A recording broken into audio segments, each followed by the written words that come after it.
les amis, parce qu'on va d'abord s'intéresser à la Bretagne vue depuis Elena Morna, c'est-à-dire toujours des questions un petit peu difficiles auxquelles on ne sait pas répondre, mais heureusement on a le public. Mais là, je suis sûre que le public va répondre. En tous les cas, la première question est facile.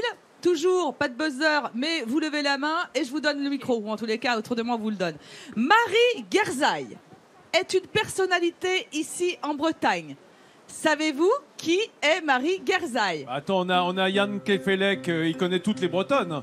Est-ce que c'est une personne, un animal, un objet? C'est une personne. C'est une personne vivante. Ça, j'ai la réponse par ici.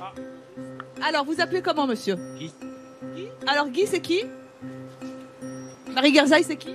Un humoriste breton. Un humoriste breton. Il s'appelle Jean-Loïc Lemarchand. Depuis 30 ans, il sillonne les scènes de Bretagne. 1 million d'entrées à ce jour. Et qu'est-ce qu'il a fait? Regardez, il est super. Alors, c'est un vrai paysan qui, le week-end, se transformait en Marie Guerzaille, qui, depuis, d'ailleurs, a eu des enfants, Guerzaillot et Guerzaillette.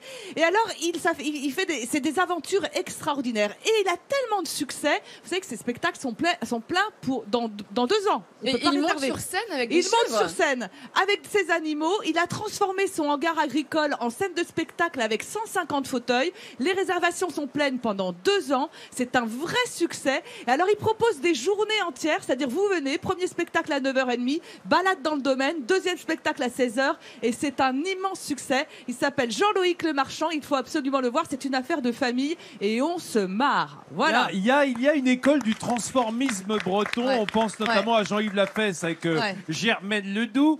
On aura Jean-Yves Lafesse jeudi prochain, la semaine prochaine, qui viendra nous voir. Peut-être en Germaine Ledoux. Allez Alors, savoir. une autre question facile aussi. Une certaine Jeanne et une certaine Fernande sont nées ici. Qui sont-elles? C'est des vaches. Est-ce que vous voulez un indice? Non, ce ne sont pas des vaches. Ah bon. Des cochons. Ce ne sont pas des cochons.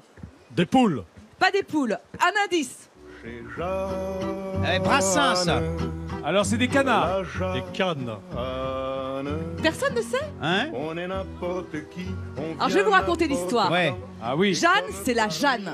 C'est Jeanne Le Boniec. C'était l'ange gardien. C'était la maîtresse de celui qui est devenu Brassens. Et en fait, ce qu'on ne sait pas de Brassens, c'est qu'il est tombé fou amoureux de la Bretagne. Il s'est installé grâce à Jeanne, justement, à Lézerdieu. Il avait acheté une petite maison sur le bord du Trieux. Il commençait d'ailleurs aussi à apprendre le breton. Il a accompagné Jeanne, qui était plus âgée qu'elle, jusqu'à la fin de sa vie. Et c'est aussi ici qu'il a composé le fameux Fernande, puisqu'il avait ses petites habitudes. Et c'est ici qu'est née sa Fernande. Ah bah dis donc, Elena, ça m'étonnait aussi qu'on n'ait pas eu un panorama de la chanson française à travers ta chronique. Merci, en tout cas on a appris qui était cette fameuse Jeanne dont on parle Et souvent surtout, dans les chansons. peu de gens savent que Brassens était un dingo de la Bretagne. Si, quoi. moi je le savais quand je remontais en bateau à voile la rivière du Trieux, avant d'arriver à Lézardrieux, lorsqu'il c'est ça. faisait beau. Les fenêtres de Brassens étaient ouvertes, on l'entendait jouer de la guitare et chanter, c'était assez... Parce que c'était Quelle lui, chance. c'était extraordinaire. Quelle chance. Ça c'est fou ça. Voilà. Incroyable, dis donc.